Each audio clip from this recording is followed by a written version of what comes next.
Hey everyone, welcome back to this YouTube channel. This is Simaf here. Class 12th, geography 25 most important most expected MCQs रहेगा जो कि session 2023-24 के जितने भी students हैं उन सब के लिए इंपॉर्टेंट होगा। और ये पार्ट 3, इससे पहले हमने 2 वीडियो पे ऑलरेडी डिस्कस कर रखी है। अगर आपने नहीं देखा है तो please go to the playlist and watch there. And ये सारे के सारे क्वेश्चंस आपका इंग्लिश में होगा। अगर आप हिंदी में देखना चाहते हैं तो प्लीज़ प्लेलिस्ट पे जाके इसको भी आप देख सकते हो। तो देखते हैं इनमें कौन कौन से इंपॉर्टेंट क्वेश्चन हैं। सो here's the first question, number 1, the sex ratio in a country can be expressed as which of the following। कहने का सेंस ये कि किसी भी देश का, किसी भी कंट्री की सेक्स रेशियो को अगर हम एक्सप्रेस करना चाहें, दिखाना चाहें, तो इन 4 ऑप्शन में से कौन से तरीके से आप दिखा सकते हो। ऑप्शन है नंबर ऑफ मेल्स पर 1000 फीमेल्स, या नंबर ऑफ मेल्स पर लाख फीमेल्स, या नंबर ऑफ फीमेल्स पर 1000 मेल्स, या फिर बोथ A and C। तो याद रखेंगे ऑप्शन डी होगा यहाँ पर। कोई देश ऐसा होता है जो 1000 फीमेल पर नंबर ऑफ मेल्स को शो करके दिखाते हैं, या कोई देश ऐसा होता है जो प्रत्येक पर 1000 मेल्स पर फीमेल्स के नंबर को दिखा करके क्या करते हैं, सेक्स रेशियो को एक्सप्रेस करते हैं, बताते हैं। तो इस पॉइंट ऑफ व्यू से ऑप्शन डी यानी कि A और C दोनों के दोनों हो जाना है। अगर हम बात कर लें स्पेशली इंडिया के बारे में, तो याद रखेंगे इंडिया जो है ऑप्शन सी फॉलो करता है, यानी कि पर 1000 मेल पे फीमेल की संख्या को बता करके, फीमेल के नंबर को बता करके वो सेक्स रेशियो को रिप्रेजेंट करते हैं। तो ये बात याद रखनी है। अगला क्वेश्चन है number 2 is here, which of the following is not a reason of unfavorable sex ratio against women। women के अगेंस्ट में बोला जा रहा है जो unfavorable sex ratio का रीजन नहीं है। ऑप्शन है gender discrimination, domestic violence, female infanticide, या फिर marriage. So please keep in mind option D will be the right answer. Marriage होना है। मैरिज जो शादी होती है वो अनफेवरेबल सेक्स रेशियो के अगेंस्ट में विमेन का एक रीजन, प्रॉपर रीजन नहीं है। इस पॉइंट ऑफ व्यू से आपका मैरिज हो जाना है यहाँ पर। अगला सवाल है यहाँ पर नंबर 3 में, highest sex ratio in the world is found in a country which of the following continent. यहाँ पे बोला जा रहा है हाईएस्ट सेक्स रेशियो के बारे में, पूरी दुनिया में वर्ल्ड में वो कौन सा कॉन्टिनेंट है जहाँ पे सबसे ज्यादा हाईएस्ट सेक्स रेशियो पाया जाता है। ऑप्शन है वो अफ्रीका में है, एशिया में है, यूरोप में है, या फिर ओशिनिया में। So please keep in mind option C will be the right answer.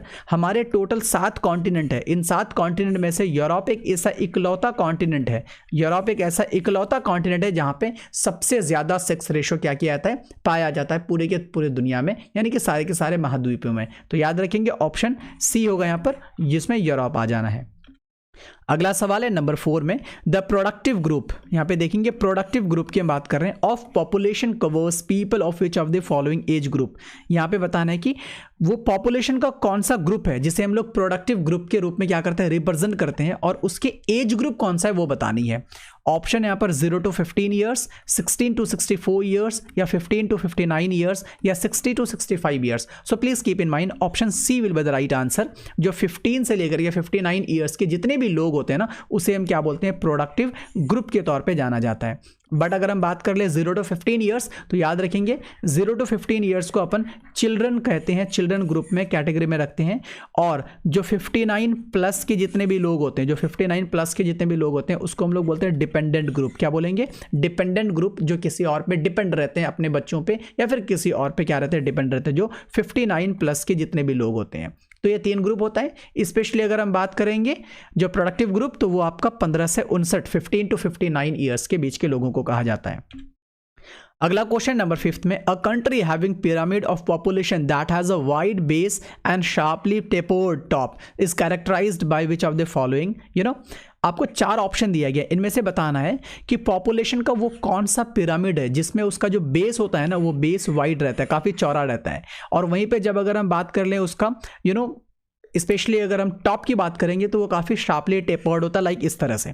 ठीक है, यानी इन शॉर्ट आप कह सकते हो ट्रायंगुलर शेप में। तो वो किस कंडीशन में होता है, लो बर्थ रेट और हाई लाइफ एक्सपेक्टेंसी, या फिर birth rate, high birth rate होती है और लो लाइफ एक्सपेक्टेंसी होती है, या हाई डेथ रेट होती है और हाई बर्थ रेट भी होता है, या फिर नन ऑफ द अबव, इनमें से कोई नहीं। तो याद रखेंगे ऑप्शन बी होगा, क्योंकि इस फिगर से, क्वेश्चन से हम अंडरस्टैंडिंग कर सकते हैं बर्थ रेट काफ़ी हाई है। देखो अब कितना सारा पैदा हो रहा है, ठीक है, बट उसका सीन ये है ना, जैसे जैसे बड़े हो रहे हैं और उनकी डेथ भी होती चली जाती है, तो इस पॉइंट ऑफ व्यू से इसका जो टॉप है ना, वो क्या हो जाता है, थोड़ा सा टेप पतला होता चला जाता है। तो इस कंडीशन में क्या होगा, उनकी जो लाइफ एक्सपेक्टेंसी है वो काफ़ी लो होने की वजह से, कुछ हद तक तो बरकरार रहते हैं, बट धीरे धीरे वो लाइफ उसकी कम होती चली जाती है और लोग मरते चले जाते हैं। तो उस कंडीशन में ऑप्शन बी होना है आपका 5 का। अगला सवाल है नंबर 6 में, विच of the following is not a primary activity. देखेंगे जितने भी एक्टिविटी है उसको मेनली 3 टाइप्स में डिवाइड किया गया। एक तो प्राइमरी एक्टिविटी होती है, दूसरा सेकेंडरी एक्टिविटी, तीसरा टर्शियरी एक्टिविटी होती है, ठीक है। अब इन 3 एक्टिविटीज में से बताना है कि इनमें से कौन सा एक्टिविटी है जो प्राइमरी एक्टिविटी में नहीं आता है, एग्रीकल्चर, माइनिंग, फिशिंग या फिर manufacturing. So please keep in mind option D will be the right answer. Manufacturing यहाँ पे सेकेंडरी एक्टिविटी का बेस्ट एग्जांपल है यहाँ पर, जो कि एग्रीकल्चर प्रोडक्टिव प्राइमरी एक्टिविटी में आती है, माइनिंग भी प्राइमरी एक्टिविटी में आती है, फिशिंग भी प्राइमरी एक्टिविटी में आती है, बट मैन्युफैक्चरिंग आपके प्राइमरी एक्टिविटी में नहीं बल्कि सेकेंडरी एक्टिविटी में आता है। So please keep in mind option D will be the right answer this question. Okay, next है नंबर 7 में, a strong socio economic development of a country. किसी भी कंट्री का जो आपकी अगर बात करेंगे सोशियो इकोनॉमिक डेवलपमेंट वो काफ़ी स्ट्रांग होता है। इज द रिजल्ट, इसका क्या रिजल्ट हो सकता है, of a high proportion of literate population. Literate जो पढ़े लिखे पॉपुलेशन होता है इसके प्रोपोर्शन हाई होने के पीछे का क्या रीज़न हो सकता है, या फिर इसके परिणाम बताना है, रिजल्ट्स बतानी है। This leads to which of the following positive externalities. इसके पॉजिटिव एक्सटर्नलिटीज क्या क्या निकलेगा वो बताओ। Better standard of living of people, obvious ही बात है, जो लोगों की जो जिंदगी होती है लिविंग स्टैंडर्ड होगा वो काफ़ी क्या होगा, बेटर रहेगा। दूसरा बोल रहा है highest social status of women, women को जो सोशल स्टेटस मिलेगा वो काफ़ी हाई मिलेगी, ठीक है, ये भी सही है। तीसरा कह रहा है बेटर एजुकेशनल फैसिलिटीज़, जो एजुकेशनल फैसिलिटीज़ होगा वो काफ़ी बेटर रहेगा, तो ये ऑप्शन सी भी ठीक लग रहा है। सो इस पॉइंट ऑफ व्यू से ऑप्शन डी हो जाएगा all of the above. So please keep in mind. अगला सवाल है नंबर 8 में, the lowest sex ratio in the world is which country. 4 option दे रखे हैं यहाँ पर कंट्रीज का, इनमें से बताना लोएस्ट सेक्स रेशियो किसका है पूरी की पूरी दुनिया में। ऑप्शन है यहाँ पर कतर, दूसरा है सऊदी अरबिया, तीसरा है नेपाल, चौथा है चाइना। तो याद रखेंगे ऑप्शन ए होगा कतर। कतर की इस कंडीशन में 4 ऑप्शन में से पूरी की पूरी दुनिया में अगर बोला जाए तो वो लोएस्ट सेक्स रेशियो रखता है अपने आप में, कतर, ठीक है ऑप्शन। अगर इसकी बात करेंगे कतर की कैपिटल, सो आपका हो जाना है दोहा, ये बात याद रखेंगे। अगर हम बात करेंगे सऊदी अरब की capital, so this is Riyadh, ठीक है। And the next one is Nepal, the capital of Nepal is Kathmandu, and the last one is China, the capital of China is Beijing. So please this one is also important, so you have to keep in your mind because all these questions and all these capitals are the important for your exam point of view.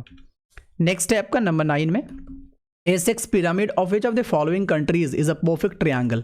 Upon again बात कर रहे हैं triangle का, तो इनमें से वो कौन सी कंट्री है या फिर जो भी वो कंट्री होगा जो आपका क्या कर रहा है यहाँ पर, एसेक्स जो पिरामिड बन रही है वो परफेक्ट ट्रायंगुलर शेप में बन रही है और 4 कंट्रीज के नेम दे रखा है, उनमें से वो कौन सा कंट्री होगा जिसका एसेक्स पिरामिड ट्रायंगुलर शेप में बनेगा। ऑप्शन है ऑस्ट्रेलिया, नाइजीरिया, जापान और आपका USA. So please keep in mind option B will be the right answer, Nigeria. Nigeria का जो आपका एसेक्स पिरामिड बनेगा वो परफेक्ट ट्रायंगुलर शेप में बनेगा। अब इसके पीछे की थोड़ी सी रीजन देखते हैं। एक्चुअली नाइजीरिया जो है वो एक अफ्रीकन कंट्री है। कैसी कंट्री है? अफ्रीकन। एंड अफ्रीका की जो पोजीशन है, अगर आप सोशो इकोनॉमिक प्रॉब्लम सिचुएशन देखेंगे, उसका सोशल स्टेटस देख लो, आप इकोनॉमिक स्टेटस देख लो, तो अफ्रीका काफ़ी पीछे है, काफ़ी लो है उसकी कंडीशंस, ठीक है। तो इस कंडीशंस में क्या होता है कि वहाँ जो है बच्चे काफ़ी पैदा होते हैं, इस वजह से इसका जो बेस है वो काफ़ी वाइड है, काफ़ी ब्रॉड है, लेकिन वो धीरे धीरे क्या होता है, वहाँ की फैसिलिटी ढंग से ना मिलने के कारण वहाँ की लाइफ एक्सपेक्टेंसी लो रहती है और बच्चे मरते चले जाते हैं। तो इस कंडीशन में इसका जो शेप बनता है पिरामिड का वो ट्रायंगुलर शेप बन जाता है, तो इस वजह से ऑप्शन आपका बी हो जाएगा। ऑस्ट्रेलिया बात करेंगे तो ऑस्ट्रेलिया एक विकसित डेवलप्ड कंट्री में आता है, सो ये तो होगा ही नहीं। दूसरा है जापान, जापान भी एक डेवलप्ड कंट्री, अमीर देशों में आता है, ये भी नहीं होगा। यूएसए, ये भी एक अमीर देशों में आता है, ये भी नहीं होगा। तो इस पॉइंट ऑफ व्यू से आपका नाइजीरिया हो जाना है, जो कि आपके गरीब देशों के कैटेगरी में आता है और ये एक अफ्रीकन कंट्री है, ये बात भी आपने याद रखनी है। अगला सवाल है नंबर 10 में, identify the country with the highest sex ratio in the world. पूरी की पूरी वर्ल्ड में, पूरी दुनिया में इन 4 ऑप्शन में से बताना है वो कौन सा देश है जिसकी सेक्स रेशियो सबसे ज्यादा है, सबसे ज्यादा है। ऑप्शन है USA, Latvia, Japan and France. So please keep in mind option B will be the right answer. Latvia एक ऐसा देश होगा इन चारों में से जो दुनिया में सबसे ज्यादा सेक्स रेशियो रखता है, ठीक है। लातविया एक्चुअली में एक यूरोपियन कंट्री है। कैसी कंट्री है भाई? यूरोपियन कंट्री है। हमने पीछे क्वेश्चन देखा कि दुनिया में वो कौन सा महाद्वीप यानी कौन सा कॉन्टिनेंट है जो सबसे ज्यादा सेक्स रेशियो अपने पास रखता है, तो हमने यूरोप पढ़ा था। और उसी कंडीशन में अगर हम लातविया की बात करेंगे तो लातविया एक यूरोपियन कंट्री है और इसकी सेक्स रेशियो सबसे ज्यादा है दुनिया में। तो इस पॉइंट ऑफ व्यू से भी आप बता सकते हो। So option B will be the right answer. USA नहीं होगा, ठीक है। यूएसए का कैपिटल आपका वॉशिंगटन डीसी हो जाना है। जापान भी नहीं होगा, जापान का कैपिटल टोक्यो हो जाएगा। फ्रांस भी नहीं होगा, फ्रांस का कैपिटल आपका पेरिस हो जाएगा। तो ये सारी चीजें भी याद रखेंगे। अगला सवाल है आपका 11 में, ठीक है। The dependent population of a country covers which of these age groups. Again हमने बात करी पीछे भी डिपेंडेंट ग्रुप के बारे में बात किया था, डिपेंडेंट पॉपुलेशन के बारे में। तो इन सारे एज ग्रुप में से बताना है वो कौन सा एज ग्रुप है जिसमें डिपेंडेंट पॉपुलेशन की कैटेगरी में हम उस ग्रुप को रखते हैं। एज ग्रुप पहला है हमारा 0 to 15 ईयर्स, फिर दूसरा 15 to 59 ईयर्स, तीसरा 59 ईयर्स एंड अबव, या फिर डी में कह रहा है both A and C. So please keep in mind, dependent अगर पॉपुलेशन की बात करेंगे यानी जो डिपेंड रहता है तो वो आपके 0 to 15 ईयर्स वाले भी रहते हैं जिसको हम लोग चिल्ड्रन कहते हैं, ठीक है, ये बात याद रखनी है। और उसी के साथ साथ 59 ईयर्स के अबव के जो होते हैं इसको हम लोग क्या बोलते हैं, आई मीन ओल्ड एज्ड बोलेंगे, ठीक है, ओल्ड एज्ड पॉपुलेशन में रखते हैं और ये भी डिपेंडेंट होते हैं। तो इस पॉइंट ऑफ व्यू से ए और सी दोनों हो जाना है, तो ऑप्शन डी होगा, ए और सी दोनों। और 15 to 59 नहीं होगा क्योंकि ये प्रोडक्टिव ग्रुप है जो कि कामकाज करने वाले ग्रुप में से आता है, तो ये डिपेंडेंट बिल्कुल नहीं है, बल्कि 0 to 15 वाले इस पे डिपेंड रहते हैं और 15 प्लस वाले भी, 59 प्लस वाले भी इस पे डिपेंड रहते हैं। तो इस पॉइंट ऑफ व्यू से ऑप्शन डी होगा, बोथ ए एंड सी। अगला सवाल है नंबर 12 में, what is the average sex ratio of the world population. पूरी वर्ल्ड पॉपुलेशन का एक एवरेज सेक्स रेशियो अगर निकाला जाए तो वो कितना होगा। ऑप्शन है 102 फीमेल्स पर 100, आई मीन 102 मेल्स पर 100 फीमेल्स, दूसरा है 101 मेल्स पर 100 फीमेल्स, या फिर 100 मेल्स पर 100 फीमेल्स, या फिर 100 मेल्स पर 101 females. So please keep in mind option A will be the right answer. आपको याद रखना होगा कि 100 फीमेल्स पर 102 मेल्स आपका एक एवरेज सेक्स रेशियो पूरे की पूरी दुनिया की पॉपुलेशन का। So option A will be the right answer, 102 males पर 100 females. Next question number 13 is here, what does the high proportion of young population implies. अगर किसी भी देश का अगर पॉपुलेशन क्या है, हाई प्रोपोर्शन को अगर इम्प्लाई करता है, दिखाता है, तो इसके पीछे का रीजन क्या हो सकता है। लो बर्थ रेट की वजह से, या हाई बर्थ रेट की वजह से, या लो डेथ रेट की वजह से, या हाई डेथ रेट की वजह से। So please keep in mind option B will be the right answer. इसकी जो बर्थ रेट होगी वो काफी हाई होगी और बर्थ रेट हाई होने की वजह से ही इसके जो यंग पॉपुलेशन है वो क्या रहेगा, हाईएस्ट रहेगा डेफिनेटली, ठीक है। तो इस वजह से आपका क्या होगा, हाई बर्थ रेट हो जाना है। अगला question number 14, which group is known as the productive group। again this one is productive group 15 to 59 years, 15 to 59 years, ठीक है, जिसको हम लोग प्रोडक्टिव ग्रुप कहते हैं। बट यहाँ पे वो एज ग्रुप ना देकर के कुछ और दे रखा है। इस 4 ऑप्शन में से बताना है वो कौन सा ग्रुप है जिसको हम लोग प्रोडक्टिव ग्रुप कहते हैं, यंग पॉपुलेशन को, या वर्किंग पॉपुलेशन को, या एजिंग पॉपुलेशन को, या none of the above. So please keep in mind option B will be the right answer, जो कि वर्किंग पॉपुलेशन को हम लोग प्रोडक्टिव ग्रुप बोलते हैं। और वर्किंग पॉपुलेशन में ही 15 to 59 ईयर्स के लोग आते हैं। और यंग में अगर हम बात करेंगे, जो कि हम चिल्ड्रन का रहते हैं यंग को उस वक्त से, ठीक है, ये चिल्ड्रन की ग्रुप जो होती है वो 0 to 15 साल के होते हैं, 0 to 15 ईयर्स। और जो एजिंग होता है, जो ओल्ड एज वाले होते हैं, उसकी जो ग्रुप होती है वो 59 प्लस वाले होते हैं, ठीक है। तो इसे हम प्रोडक्टिव नहीं बोलेंगे और यंग को भी प्रोडक्टिव नहीं बोलेंगे, इस वजह से ऑप्शन बी होगा, जो कि वर्किंग पॉपुलेशन है 15 to 59 ईयर्स, इसी को प्रोडक्टिव ग्रुप कहा जाता है। अगला सवाल है नंबर 15 है यहाँ पर, which group is also known as post reproductive group. Post reproductive group के नाम से जाना जाता है। ऑप्शन है यंग पॉपुलेशन को, वर्किंग पॉपुलेशन को, या एजिंग पॉपुलेशन को, या both B and C. So please keep in mind option C will be the right answer. जो पोस्ट रिप्रोडक्टिव, जो रिप्रोडक्टिव ग्रुप के बाद वाली बात कर रहे हैं हम, पोस्ट बाद वाला, तो इस कंडीशन में आपका एजिंग पॉपुलेशन ही हो जाएगा।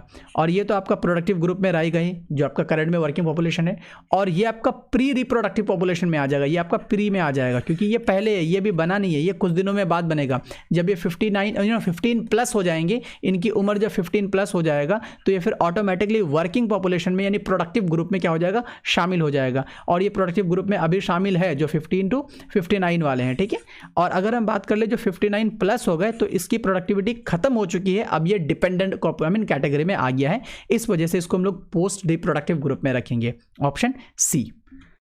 अगला क्वेश्चन नंबर 16 में, which type of population pyramid shows a perfect triangular shape. Again हमने बात करी थी ये ट्रायंगुलर शेप में, ये तीसरा क्वेश्चन मेरे ख्याल से देखने को मिल रहा है कि पॉपुलेशन का जो पिरामिड बनेगा वो ट्रायंगुलर, परफेक्ट ट्रायंगुलर शेप में बनेगा। बट किस टाइप के पॉपुलेशन में, एक्सपैंडिंग पॉपुलेशन में, कांस्टेंट पॉपुलेशन में, या डिक्लाइनिंग पॉपुलेशन में, या नन ऑफ द अबव। तो एक्सपैंडिंग का मतलब बढ़ना। देखो भाई यहाँ पे सबसे ज़्यादा पैदा हो रहा है, तो धीरे धीरे ये घट रहा है, ऑब्वियस सी बात है, लेकिन वो इधर जो है थोड़ा बढ़ता हुआ नजर आएगा, ठीक है। तो इस कंडीशन में आपका एक्सपैंडिंग पॉपुलेशन में जाएगा। कांस्टेंट में ये ना घटेगा ना बढ़ेगा, और डिक्लाइनिंग में ये घटने की पोजीशन होती है, बट यहाँ पे घटता तो दिख नहीं रहा है, ये पॉपुलेशन धीरे धीरे क्या रहेगा, बढ़ता ही नजर आ रहा है। So please keep in mind option A will be the right answer. अगला क्वेश्चन नंबर 17 में which type of population pyramid shows the bell shaped, bell shape के पॉपुलेशन को दिखाता है, वो कौन सा पॉपुलेशन है? Expanding population, constant population, declining population या none of the above? So please keep in mind option B will be the right answer. जो बेल शेप में होता है, एक्चुअली में बेल शेप में क्या हो जाएगा, ये नीचे ऊपर में थोड़ा सा बराबर ही देखने को मिलेगा, तो इस कंडीशन में इसको हम लोग कांस्टेंट पॉपुलेशन के केस में रखेंगे, जो आपका न ज़्यादा बढ़ेगा न ज़्यादा घटेगा। इसमें क्या होती है, इक्वल में डेथ रेट होती है और इक्वल में बर्थ रेट भी होती है। So please keep in mind. Next number 18 का क्वेश्चन है विच type of population pyramid shows a narrow base and taper top. Narrow base, देखो भाई बेस इसका नैरो रहेगा लेकिन टेपर यहाँ पे रहेगा, थोड़ा सा पतला होता नजर आएगा, तो इस तरह के शेप को हम लोग क्या बोलेंगे, किस तरह के पॉपुलेशन को ये दिखाएगा? ऑप्शन है यहाँ पर एक्सपैंडिंग पॉपुलेशन को, कांस्टेंट पॉपुलेशन को या फिर डिक्लाइनिंग पॉपुलेशन को, और या फिर none of the above. So please keep in mind option C will be the right answer. Bell shape वाला और टेपर टॉप वाला जो आपका पॉपुलेशन का पिरामिड बनेगा वो आपका डिक्लाइनिंग में होगा, जो कि आपका बर्थ रेट धीरे धीरे क्या होगा, घटता चला जाएगा। आपके बर्थ रेट धीरे धीरे घटती चली जाएगी, यानी पॉपुलेशन धीरे धीरे घटती चली जाएगी। इस कंडीशन के पिरामिड जो बनेंगे वो नैरो बेस रहेगा और टेपर टॉप रहेगा। So please keep in mind option D will be C will be the right answer. अगला 19 के क्वेश्चन है माइनिंग इज माइनिंग एक आपकी एक्टिविटी है, वो किस कैटेगरी में आएगा वो बताना है। ऑप्शन है प्राइमरी एक्टिविटी की कैटेगरी में आएगा, या सेकेंडरी एक्टिविटी में आएगा, या टर्शियरी में आएगा, या क्वार्टरनरी में आ जाएगा। सो please keep in mind option A will be the right answer. Mining जो कि वो प्राइमरी एक्टिविटी के कैटेगरी में आ जाएगा। सो please keep in mind secondary में नहीं होना, टर्शियरी में नहीं होना और क्वार्टरनरी में भी नहीं आना है। अगला सवाल है नंबर 20 में as 6 pyramid of Bangladesh and Mexico are which type. हम बांग्लादेश की बात करें, जो कि याद रखेंगे बांग्लादेश का कैपिटल ढाका हो जाएगा, और मैक्सिको की बात करें, मैक्सिको कैपिटल मैक्सिको सिटी हो जाएगा। बांग्लादेश एक एशियन कंट्री है भाई, बांग्लादेश एक एशियन कंट्री है, और मैक्सिको जो है ये आपका नॉर्थ अमेरिकन कंट्री है, नॉर्थ अमेरिकन कंट्री हो जाएगा। ये बात भी आपने याद रखनी है। बट सवाल ये है कि बांग्लादेश और मैक्सिको जैसे कंट्री में A6 पिरामिड किस तरह का बनता है, एक्सपैंडिंग पॉपुलेशन या फिर कांस्टेंट पॉपुलेशन को बताता है, या डिक्लाइनिंग पॉपुलेशन को, या none of the above. So please keep in mind option A will be the right answer. ये एक्सपैंडिंग पॉपुलेशन को बताता है, इनकी पॉपुलेशन जनसंख्या क्या होती है, बढ़ती है, इनकी जो बर्थ रेट है वो हाई है। So please keep in mind option A will be the right answer. Next question हमारा 21 में which type of population pyramid usually characterize developed countries. Developed countries की पॉपुलेशन पिरामिड की बात करेंगे, where population growth is zero. जहां पे आपका developed countries जितने भी होती है उसकी पॉपुलेशन ग्रोथ क्या बताया जा रहा है, जीरो बताया जा रहा है। तो इनमें से वो कौन सा टाइप ऑफ पॉपुलेशन आपको इस पिरामिड को शो करेगा, एक्सपैंडिंग पॉपुलेशन, या कांस्टेंट पॉपुलेशन, या डिक्लाइनिंग पॉपुलेशन, या none of the above. So please keep in mind option C will be the right answer. Declining population, देखो भाई घटने की। अब इस क्वेश्चन के इस जीरो से भी आप आपका क्या कर सकते हो, आंसर पता कर सकते हो। देखेंगे ग्रोथ यहाँ पे जीरो बताया जा रहा है। अब डेफिनेटली अगर एक्सपैंडिंग पॉपुलेशन होगी, एक्सपैंडिंग पॉपुलेशन होगा, तो इस कंडीशन में क्या होगा, ग्रोथ पॉजिटिव के कोई नंबर को अपने साथ रखेगा, पॉजिटिव के कोई नंबर को अपने साथ रखेगा। जब अगर जीरो रख रहा है तो इसका मतलब है कि वो बढ़ नहीं रहा है, वो डेफिनेटली डिक्लाइन हो रही है, घट रही है। वो क्या हो रही है, घट रही है। तो इस कंडीशन में आपका ऑप्शन सी हो जाना है, डिक्लाइनिंग पॉपुलेशन में चला जाना है।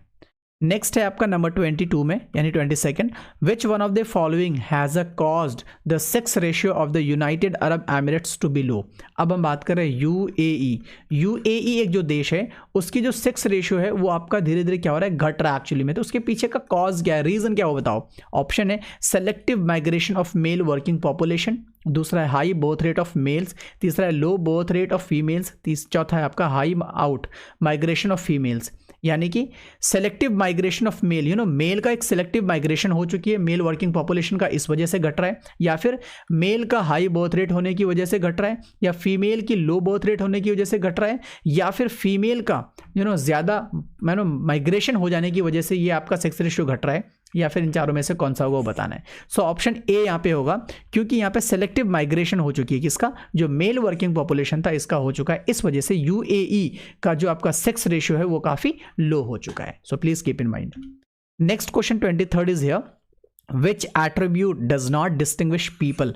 वो कौन सा गुण है, कौन सा एट्रीब्यूट है जो आपके लोगों के बीच में भेद नहीं करता है, डिस्टिंग्विश नहीं करता। ऑप्शन है एज, सेक्स, ऑक्यूपेशन, या manufacture. So please keep in mind option D will be the right answer. Manufacture distinguish बिल्कुल भी लोगों के पेज में नहीं करता है, बल्कि एज बिल्कुल करता है। ठीक है, आप बूढ़े हो गए हो, हम बच्चे हैं, लाइक इस तरह के, या फिर सेक्स में हो जाता है, मेल और फीमेल को लेकर के भी डिस्टिंग्विश होती है, ऑक्यूपेशन को भी लेकर के, ऊंचा काम नीचे काम को भी लेकर करके क्या हो जाता है, आपका डिस्टिंग्विश होता है। But if you talk about the manufacture, तो इस कंडीशन में ये आपका सही आंसर नहीं होगा। सो इस वजह से आपका ऑप्शन डी ही हो जाना है, जो कि ये डिस्टिंग्विश नहीं करता, ये एक ऐसा गुण नहीं है। अगला सवाल है 24 में, which group is known as the productive group. इनमें से 4 ऑप्शन है, मेरे ख्याल से ये क्वेश्चन रिपीटेड है। जो आपके प्रोडक्टिव ग्रुप को किस पॉपुलेशन के नाम से जानते हैं, young population, working population, aging population या none of the above. So please keep in mind option B will be the right answer. हम लोग क्या बोलेंगे इसको, वर्किंग पॉपुलेशन बोलेंगे किसको, प्रोडक्टिव ग्रुप को। यंग पॉपुलेशन किसको बोला जाता है, डिपेंडेंट पॉपुलेशन को, डिपेंडेंट ग्रुप को बोला जाता है, ठीक है, डिपेंडेंट ग्रुप बोल दो। और एजिंग को भी हम डिपेंडेंट ग्रुप में रखते हैं। और यंग पॉपुलेशन जो होता है वो 0 से 15 साल, और वर्किंग जो होता है वो 15 से 59 साल, और जो एजिंग होता है वो 59 प्लस वाले को बोलेंगे। सो please keep in mind. Next question जो कि सेशन का लास्ट क्वेश्चन है 25, 25th में देखते हैं, poultry farming is a poultry farming is a activity दे रखी है, कैसी एक्टिविटी है, प्राइमरी एक्टिविटी है या आपकी सेकेंडरी एक्टिविटी है, टर्शियरी एक्टिविटी या क्वार्टनरी एक्टिविटी है। So please keep in mind option A will be the right answer. Poultry farming जो होते हैं, मुर्गी पालन स्पेशली हिंदी में बोलेंगे, ये प्राइमरी एक्टिविटी का एक बेस्ट एग्जांपल होगा। सेकेंडरी में नहीं होना है, टर्शियरी में भी नहीं होना, क्वार्टनरी में भी नहीं होना है। सो ये आपका लास्ट क्वेश्चन था इस सेशन का। तो thank you so much for watching the entire video and hope के सारे क्वेश्चंस आपके लिए बेनिफिशियल साबित हुआ होगा, ठीक है। एंड एग्जाम के पॉइंट ऑफ व्यू से बनाया गया है, सो प्लीज़ आप वॉच एंड तक करते रहो एंड होप कि आपके सारे क्वेश्चंस इंपॉर्टेंट फील हो सकता है, साबित हो सकता है। And that is all. अगर आप चैनल पे नए हो तो please do subscribe and press the bell icon and like comment share भी करें। That is all. Thank you so much. Take care.